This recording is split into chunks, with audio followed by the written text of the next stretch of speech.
பாமரன் கருத்து நேயர்களுக்கு வணக்கம். உங்களை எல்லாம் மீண்டும் சந்தித்ததில் மிக்க மகிழ்ச்சி. தமிழ்நாட்டில் ஆட்சி மாற்றம் ஏற்பட போகுது. இந்த ஆட்சி மாற்றத்திற்கு பிறகு வரக்கூடிய புதிய அரசாங்கத்திற்கு பல சவால்கள் கண்டிப்பாக இருக்கும். அதுல மிக முக்கிய சவாலாக நான் பார்க்கிறது என்ன அப்படின்னா, அந்த குறிப்பிட்ட அரசாங்கம் மத்திய அரசினுடைய பிஎம் ஸ்ரீ அப்படிங்கிற திட்டத்துல தமிழ்நாடு அரசை இணைக்க போறாங்களா இல்லையா அப்படிங்கிறது தான்.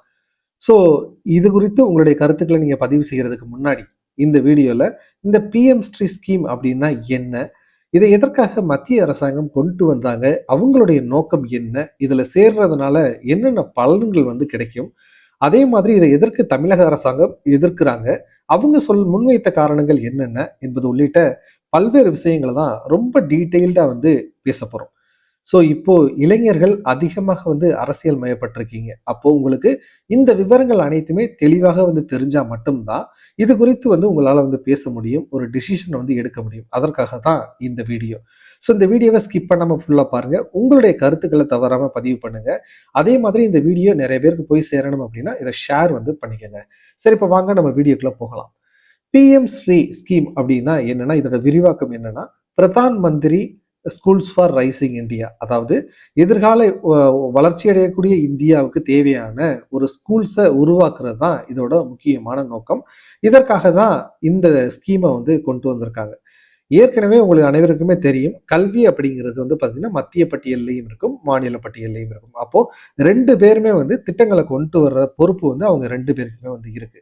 அப்போ ஒருங்கிணைந்த பள்ளி கல்வி திட்டம் அப்படிங்கிறது தான் பார்த்தீங்கன்னா சமக்ர சிஷா அபியான் அப்படிங்கிற அந்த ஸ்கீம். இது மத்திய அரசினுடைய திட்டம்.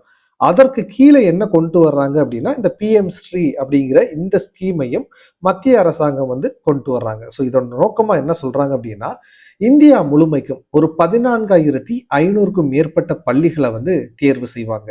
அந்த குறிப்பிட்ட பள்ளிகளை தரம் உயர்த்துவாங்க.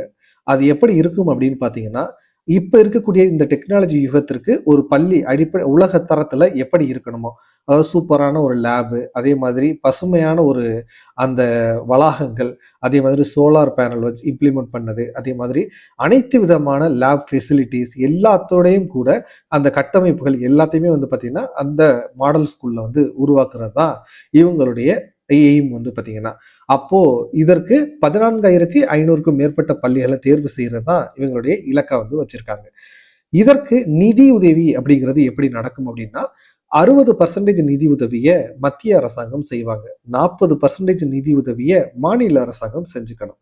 ஸோ இப்படிதான் பாத்தீங்கன்னா இந்த திட்டத்தினுடைய வரவுகள் இருக்கு. அப்போ இதுல முக்கியமான ஒரு பாயிண்ட் என்ன இருக்கு அப்படின்னா, இந்த பிஎம் ஸ்ரீ ஸ்கீம்ல நீங்க சேருவதாக கையெழுத்து போட்டீங்க அப்படின்னா, நீங்க புதிய கல்விக் கொள்கை, அதாவது என்இபி 2020ல உருவாக்குனாங்க பாத்தீங்களா, அந்த புதிய கல்விக் கொள்கையை முழுமையாக இம்ப்ளிமெண்ட் பண்றோம் அப்படிங்கிற ஒப்புதலையும் மத்திய அரசுக்கு கொடுத்துடணும்.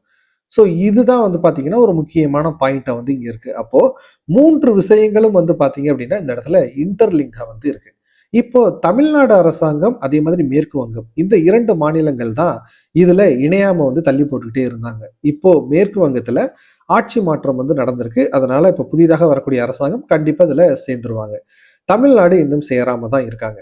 ஸோ தமிழ்நாடு முன்வைத்த காரணங்கள் என்னென்ன அப்படின்னு பாத்தீங்கன்னா வரிசையா பார்த்துடலாம். முதல் விஷயம் என்னன்னா, இதுல 60% நிதியை மத்திய அரசாங்கம் கொடுக்குறாங்க, 40% நிதியை மாநில அரசாங்கம் கொடுக்குறாங்க. இதை நம்ம பார்த்திருந்தோம். இதையும் முதல் 5 வருடங்களுக்கு மட்டும்தான் மத்திய அரசாங்கம் கொடுப்பாங்க. அதற்கு அப்புறமா அந்த பள்ளியை நிர்வகிக்கக்கூடிய 100% செலவையும் பாத்தீங்க அப்படின்னா மாநில அரசாங்கம் ஏத்துக்கணும் அப்படிங்கிறது விதி. அப்போ இது எங்களுக்கு அதிக நிதிச்சுமையை ஏற்படுத்தும் அப்படிங்கிறது ஒரு வாதமா இருக்கு. இரண்டாவது விஷயம் என்ன அப்படின்னா, புதிய கல்விக் கொள்கையை கண்டிப்பாக ஏத்துக்கணும் அப்படிங்கிறது தான் முக்கியமான ஒரு கண்டிஷன்.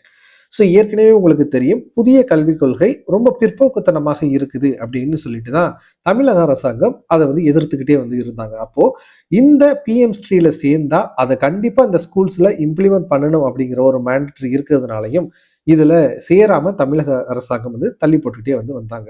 மூன்றாவது முக்கியமான ஒரு விஷயமாக இருக்கிறது என்ன அப்படின்னா, இதுல குறிப்பிட்ட பள்ளிகளை மட்டும்தான் பாத்தீங்கன்னா தேர்வு செய்வாங்க. இப்போ உதாரணத்துக்கு இந்தியா முழுமைக்கும் 10 லட்சத்திற்கும் மேற்பட்ட அரசு பள்ளிகள் இருக்கு அப்படின்னா, இந்த பிஎம் ஸ்ரீ ஸ்கீமோட இலக்கு என்னன்னா வெறும் 14,500க்கும் மேற்பட்ட பள்ளிகளை தரம் உயர்த்துறது தான். அப்போ ஒரு எக்ஸாம்பிளர், அதாவது மாடல் ஸ்கூல்ஸை உருவாக்கக்கூடிய ஒரு ஸ்கீமாக தான் இந்த பிஎம் ஸ்ரீ ஸ்கீம் வந்து இருக்கு. ஸோ மத்திய அரசாங்கம் என்ன சொல்றாங்க அப்படின்னா, நாங்க இந்த மாதிரி ஒரு மாடல் ஸ்கூலை வந்து கிரியேட் பண்ணிட்டோம் அப்படின்னா அருகில் இருக்கக்கூடிய பிற ஸ்கூல்கள் இதை பின்பற்றி உயர்வதற்கு அதிக வாய்ப்புகள் இருக்கு அப்படின்னு சொல்றாங்க. ஆனா எதிர்க்கக்கூடிய அரசாங்கங்கள் என்ன சொல்றாங்க அப்படின்னா, இது ஒரு ஏற்றத்தாழ்வை கிரியேட் பண்ணும். ஒரு குறிப்பிட்ட பள்ளிகளுக்கு மட்டும்தான் இதன் மூலமாக வந்து தரம் உயர்த்துறதுக்கு வாய்ப்புகள் கிடைக்கும். மற்ற பள்ளிகளுக்கு இது வந்து கிடைக்காது அப்படின்னு வந்து அவங்க சொல்றாங்க. ஸோ ஏற்றத்தாழ்வுகள் அதிகரிக்கும். குறிப்பிட்ட மாணவர்களுக்கு மட்டும்தான் பலன் அதிகமாக போய் சேரும். இந்த மாதிரியான எதிர்ப்புகளை தான் வந்து தமிழக அரசாங்கம் முன்வைத்து இந்த பிஎம் ஸ்ரீ ஸ்கீம்ல வந்து இணையாம இருந்தாங்க. ஸோ இப்போ என்ன ஆயிருச்சு அப்படின்னு பார்த்தீங்கன்னா, இந்த சமக்கர சிஷா அபியான் இருக்கு பாத்தீங்களா, இதன் மூலமாக ஒவ்வொரு மாநிலத்திற்கும் அவங்களுடைய பள்ளி கட்டமைப்பை வந்து மேம்படுத்துறதுக்கு மத்திய அரசாங்கம் ஒரு குறிப்பிட்ட நிதியை வந்து வெளியிட்டுக்கிட்டே வருவாங்க. இப்ப என்ன ஆயிருச்சு அப்படின்னா, இந்த பிஎம் ஸ்ரீ ஸ்கீம் அந்த சமக்கர சிஷா அபியானுக்கு கீழே கொண்டு போனதுனால, இப்போ இத வந்து ஏத்துக்கிட்டா மட்டும்தான் நிதியை வெளியிடுவோம், அந்த பர்டிகுலர் நிதியை வெளியிடுவோம் அப்படின்னு சொல்லிட்டு தான் நிதியை வெளியிடாம மத்திய அரசாங்கம் வச்சுக்கிட்டு இருக்காங்க. இதை பத்தி உங்களுக்கு கண்டிப்பா வந்து நீங்க செய்தித்தாள்கள் எல்லாம் வந்து படிச்சிருப்பீங்க. ஸோ இதுதான் ப்ராப்ளம். நீங்க சமக்கர சிஷால இருந்து நிதியை விட மாட்டாங்க. அப்போ பிஎம் ஸ்ரீல நீங்க சேர்ந்தா தான் அந்த நிதியை கொடுப்பாங்க. பிஎம் ஸ்ரீல நீங்க சேர்றீங்க அப்படின்னா புதிய கல்விக் கொள்கையை வந்து ஏத்துக்கணும். ஸோ இதுதான் இது மூன்றுக்கும் இருக்கக்கூடிய ஒரு இன்டர்லிங்கா வந்து இருக்கு. சரி, இந்த பிஎம் ஸ்ரீல யாரெல்லாம் வந்து ஏத்துக்காம இருக்காங்க அப்படின்னு கேட்டீங்கன்னா, கிட்டத்தட்ட எல்லா மாநிலங்களும் யூனியன் பிரதேசங்களும் இணைஞ்சிட்டாங்க, நம்மளையும் மேற்கு வங்கத்தையும் தவிர. இப்ப மேற்கு வங்கத்திலையும் பாஜக தலைமையிலான ஆட்சி தான் வந்து வந்திருக்கு. ஸோ அவங்க கண்டிப்பாக வந்து அதுல வந்து சேர்ந்துருவாங்க. அதுல எந்த ஒரு இதுவுமே இல்லை. இப்போ தமிழ்நாட்டுல புதிய அரசாங்கம் வருவதற்கு முன்னாடியே எம்ஓயுவை வந்து அதாவது தமிழ்நாட்டிற்கு அனுப்புவதற்கு மத்திய அரசு தயாராக இருப்பதாக ஆல்ரெடி வந்து பேச்சு வந்து வந்துருச்சு. அப்போ இத புதிதாக அமையக்கூடிய அரசு இதுல சேரப்போகுதா இல்லையா அப்படிங்கிறது தெரியல. ஆனா இது ஒரு மிகப்பெரிய ஒரு சவாலான ஒரு விஷயமாக தான் இருக்க போகுது. ஸோ இதுதான் பிஎம் ஸ்ரீ ஸ்கீமை தமிழ்நாடு அரசாங்கம் எதிர்க்கிறதுக்கு முக்கியமான காரணமாக அமைந்த விஷயங்கள். அதே மாதிரி மத்திய அரசு இந்த ஸ்கீமை கொண்டு வருவதற்கான முக்கியமான நோக்கமும் இதுதான். இது எல்லாத்தையுமே நீங்க கண்டிப்பா இந்த வீடியோல தெரிஞ்சுக்கிட்டு இருப்பீங்க அப்படின்னு நான் நம்புறேன். இது ஒரு புரிதலுக்காக தான் இந்த வீடியோ வந்து நான் போடணும்னு நினைச்சேன். இது பிறருக்கும் போய் சேரணும் அப்படின்னு நினைச்சீங்கன்னா மறக்காம இதை பகிர்ந்துக்கங்க. உங்களுடைய கருத்துக்களை தயவு செய்து கமெண்ட் செக்ஷன்ல வந்து பதிவிடுங்க. நீங்க இதை ஏத்துக்கலாமா வேண்டாமா, உங்களுடைய பர்சனல் ஒப்பீனியன் என்ன அப்படிங்கிறதையும் நீங்க ஷேர் பண்ணுங்க. அடுத்த ஒரு நல்ல வீடியோல, பயனுள்ள வீடியோல உங்களை சந்திக்கிறேன். அது வரைக்கும் பாமரன் கருத்து. நன்றி.